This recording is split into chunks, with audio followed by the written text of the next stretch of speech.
Kepala Badan Gizi Nasional bertemu Presiden Prabowo Subianto di Istana. Nanik mengaku akan melapor ke Presiden terkait efisiensi makan bergizi gratis.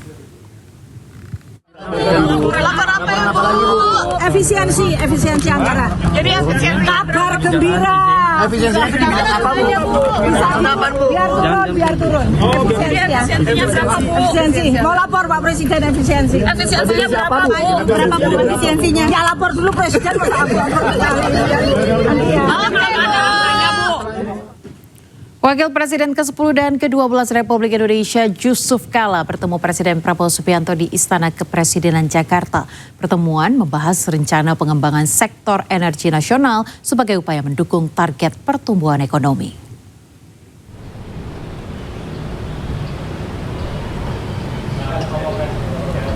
Usai bertemu Presiden Prabowo, Yusuf Kala, pemirsa yang didampingi putranya Solihin Kala, mengatakan pembahasan difokuskan pada upaya memperkuat ketahanan energi nasional menuju swasembada energi. Selain pembangunan pembangkit listrik tenaga air yang telah berjalan, pihaknya juga siap mengembangkan tambahan kapasitas pembangkit termasuk pembangkit listrik tenaga gas.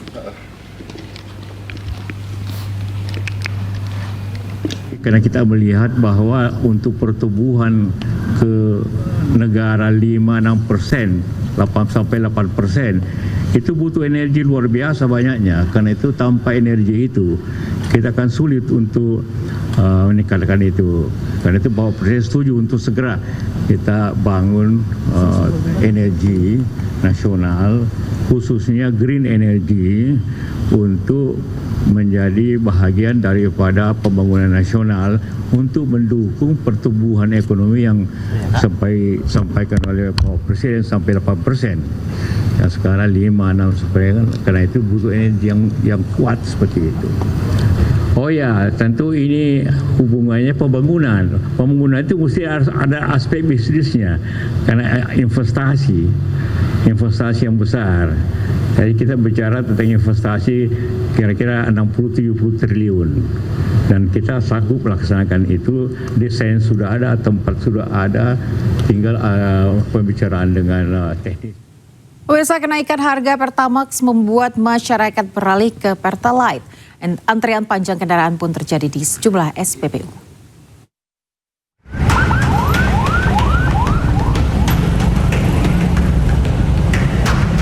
Naiknya harga Pertamax hingga Rp4.000 membuat sejumlah pengendara terpaksa beralih ke Pertalite yang harganya tetap Rp10.000 per liter. Antrean kendaraan di jalur BBM non-subsidi terjadi di sejumlah SPBU.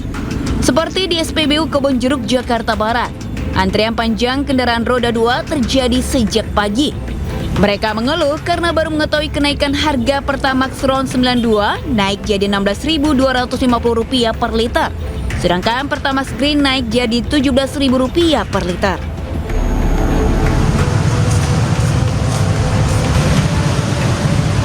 Antrean kendaraan juga mengular di SPBU di Depok, Jawa Barat. Para pengendara roda 2 berbondong-bondong membeli BBM subsidi jenis Pertalite. Meski khawatir berdampak pada mesin, mereka yang biasanya memakai Pertamax tetap beralih ke Pertalite demi menekan biaya pengeluaran harian.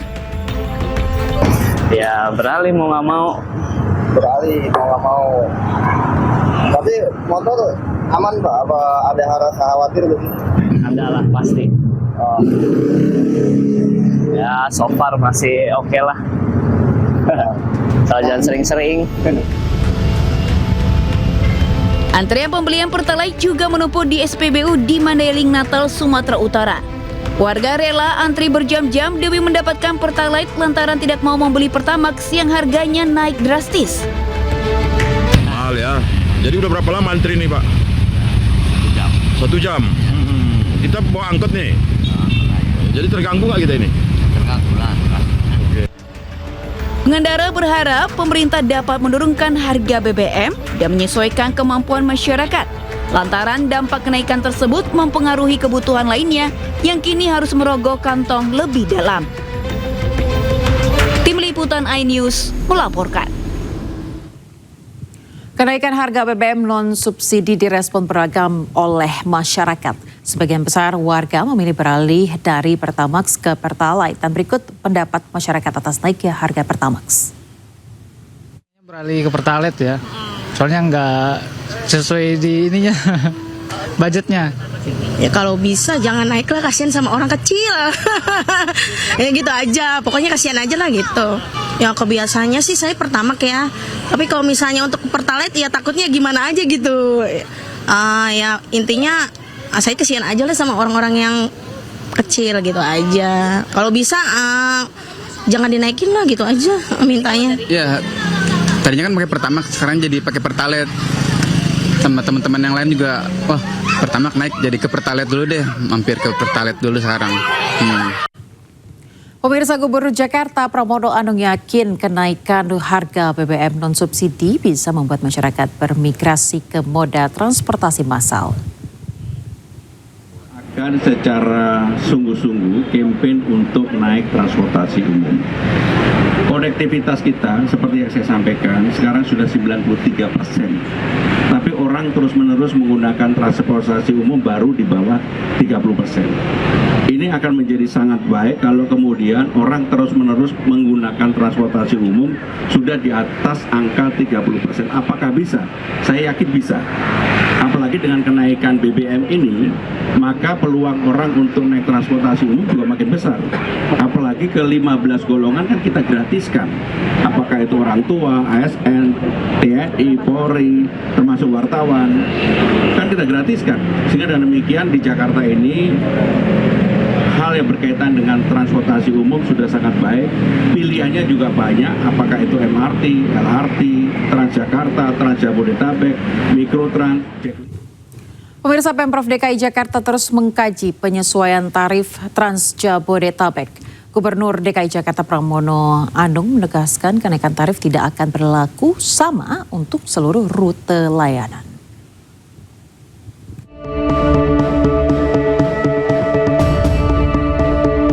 Pemerintah Provinsi DKI Jakarta tengah menggodok skema tarif baru untuk layanan bus Trans Jabodetabek yang menghubungkan Jakarta dengan wilayah penyangga seperti Bogor, Depok, Tangerang, dan Bekasi.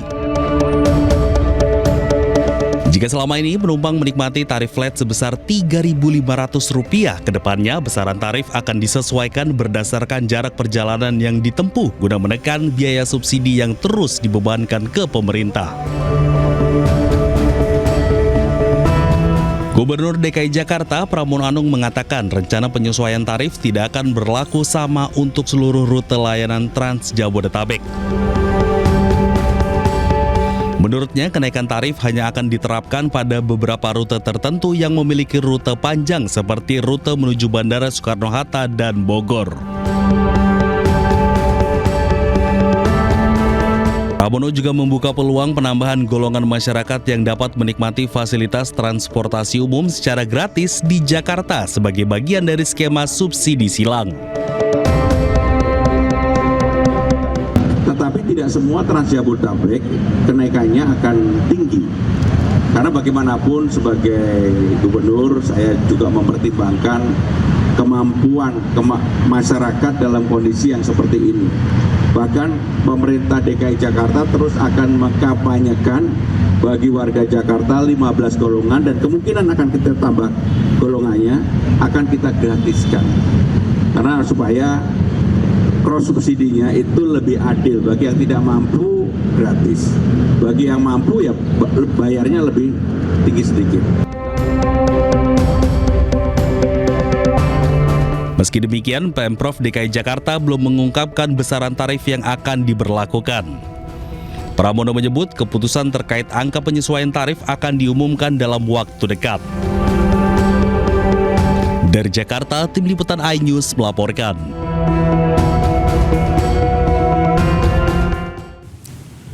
Ya, pemirsa, Presiden memanggil Menteri Perhubungan Budi Purwagandi ke Istana. Pemanggilan Menhub diduga terkait rencana revisi tarif batas atas tiket pesawat. Menhub tidak merinci alasan pemanggilan, namun ia menyebut terkait sejumlah perkembangan di Kementerian Perhubungan. Namun sebelumnya Menhub sempat memberi sinyal kuat harga tiket pesawat domestik berpotensi naik dalam waktu dekat. Revisi tarif batas atas tiket pesawat domestik saat ini juga dalam proses pembahasan pemerintah. Namun keputusan penuh berada di tangan Presiden.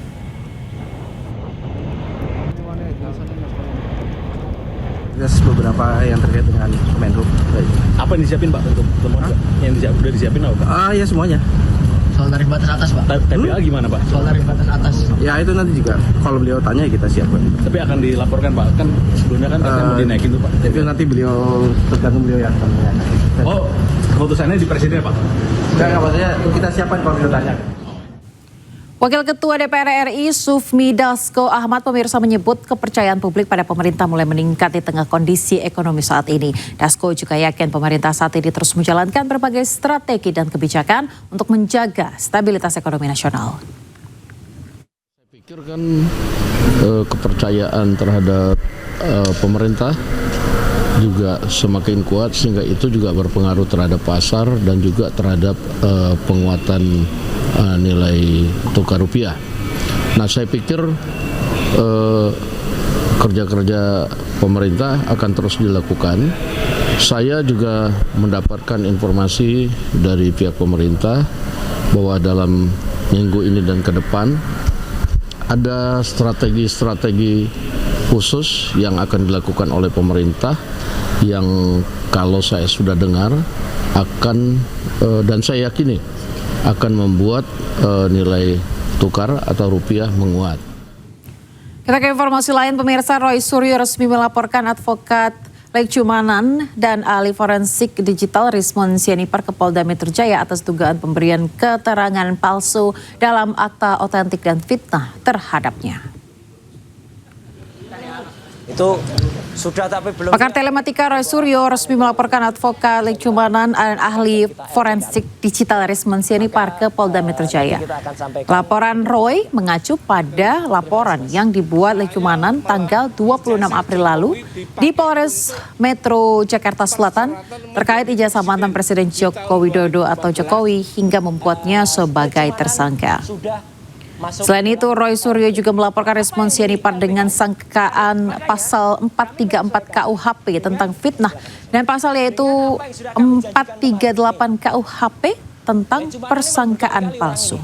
Ya, dulu juga ikut dalam hoax. Katanya ada uang sekian miliar 26 April dia membuat LP ini. Ya, ini. Jadi faktanya ada LP tanggal 26 April di Polres Jakarta Selatan. Di sini jelas betul. Dia itu melaporkan dengan korban yang namanya Peradi Bersatu. Lah Peradi Bersatu itu apa? Korban. Korban apa? Ini organisasi, nggak punya perasaan, ya. Organisasi kok punya perasaan? Nggak ada.